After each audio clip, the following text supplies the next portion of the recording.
যতভাবে ভাজা পোড়া একদমই অ্যাভয়েড করে চলবো তত আমার বেশি খাওয়ার ক্রেভিং জেগে ওঠে। তো হ্যালো এভরিওয়ান, আসসালামু আলাইকুম, কেমন আসো সবাই? তো হঠাৎ করে পড়তে বসলাম অনেক দিন পর। তো পড়ার সময় আমার ক্ষুধা লেগে গেছে যে কি খাবো। তো পড়া বাদ দিয়ে আগে ভাবলাম যে না, কিছু একটা বানিয়ে নেই। তো কি বানাবো সেটাই বুঝতে পারতেছিলাম, বাসায় কোনো ধরনের ইনগ্রিডিয়েন্টস ছিল না। তো কি বানাবো সেটাই চিন্তা করতে করতে যেহেতু দেখলাম রান্নাঘরে শুধু কয়েকটা পেঁয়াজ ছিল, তো ভাবলাম পেঁয়াজ দিয়ে কি বানানো যায়।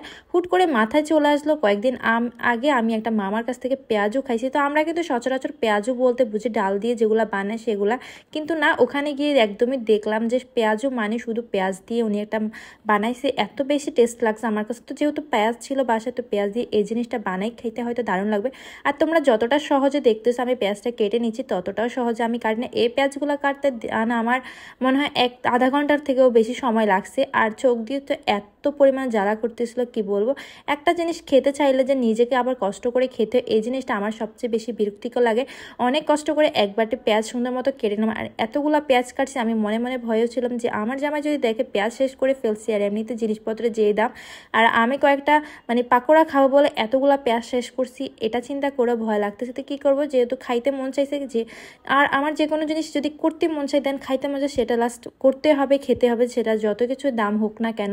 তো একটা জিনিস ইচ্ছা করলে কি আর বাদ দেওয়া যায়? তো যেহেতু ইচ্ছা করছে তাই খাওয়ার জিনিস খেতেই হবে। তো এখানে বেশি কিছু লাগবে না, শুধু পেঁয়াজ আর কাঁচামরিচ আমি দুটোকে সুন্দর মতো কুচি করে নিচ্ছি। আর কুচি না ভাই, এগুলোকে দেখলে মনে হয় যে কেউ যদি দেখে তাহলে মনে হয় যে আমি বটি দিয়ে না, কোদাল দিয়ে কাটছি। তো যাই হোক, আমি অনেক কষ্ট করে চাকু দিয়ে ট্রাই করছি, যেহেতু এখন বর্তমানে শহরে আছি। তো আমি যদি বটি দিয়ে কাটি তাহলে খ্যাত লাগবে, তাই না? আমি শহরে এসে কিছুতে শিখতে পারলাম না শহরের কালচার, তাই একটু ট্রাই করতেছি আর কি, যেহেতু চাকু দিয়ে কাটার চেষ্টা করতেছি।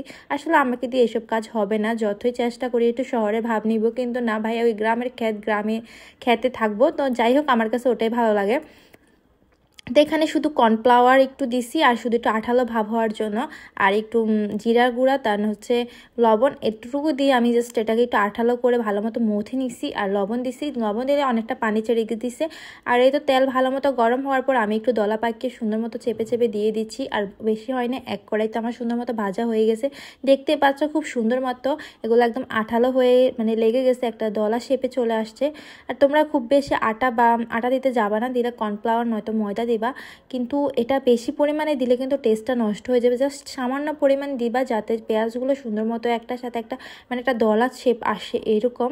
তো বেশি কিছু মশলা দিতে যায় না, খাওয়ার টেস্ট নষ্ট হয়ে যায়। অনেকে আছে অনেক কিছু মশলা ইউজ করে, এতে কিন্তু খাবারের যে পারফেক্ট টেস্টটা ওটাই হারিয়ে যায়। তো আমি কিন্তু সবসময় চেষ্টা করি যেটা যে পরিমাণ টেস্ট পাওয়ার দরকার ওগুলো মশলা ইউজ করতে। এখানে খুব বেশি কিছু দেই না, জাস্ট কাঁচামরিচ, দেন হচ্ছে গিয়ে একটা শুকনো মরিচ দিছি, হ্যাঁ একটু ঝাল বেশি হওয়ার জন্য, আর হচ্ছে গিয়ে টালা শুকনো মরিচ আর লবণ, দেন হচ্ছে একটু সামান্য জিরে গুঁড়ো, এগুলো দিয়ে জাস্ট ভালো মতো মথে দলাটা বানিয়ে নিলাম। আর দেখতে পাচ্ছ কি সুন্দর কালার চলে আসছে। আর একদম হাই হিটে ভাজতে যাবা না, তাহলে কিন্তু ভিতরটা একদম কাঁচা থাকবে, উপরটা একদম পুড়ে যাবে। তো আমি একদম লো হিটে অনেকক্ষণ ধরে ভেজে নিয়েছি। এটা একটা কিচেন টাওয়ার টিস্যুর উপরে এটাকে আমি রেখে দিলাম যাতে তেলগুলো খেয়ে ফেলে। আর একদম তেল বেশি খাওয়া যাবে না, সব কিছু একটা লিমিট আছে, তাই না? তো এখানে আমি সবগুলো সুন্দর মতো ভেজে নিচ্ছি। আর দেখতে পাচ্ছ কত সুন্দর হয়েছে। আর ভেতরটা একদমই নরম ছিল, আর উপরটা একদম ক্রিস্পি ছিল, জাস্ট খেতে অসাধারণ ছিল। এখন পড়ার টেবিলের বইটা এখন আমি বন্ধ করি নাই, তো এখানে পড়ার টেবিলে বসে ডাইনিং টেবিলে বসে পড়তেছিলাম। তো ডাইনিং টেবিলে বসে পড়তে চাইলে তো খেতে মন চাইবো, তাই না? তো এখানে খাওয়া দাওয়া শেষ করতেছি, আর এত বেশি মজা ছিল গাইজ, আমি গরম গরম মুখে দিতেছি, আর আমার কাছে এত ভালো লাগতেছিল। তো তোমাদের কাছে ভিডিওটা কেমন লাগছে অবশ্যই কমেন্টস করে জানাবা। আর যদি ভালো লাগে একটা লাইক করে দিবা, শেয়ার করে দিবা। ধন্যবাদ সবাইকে, টাটা।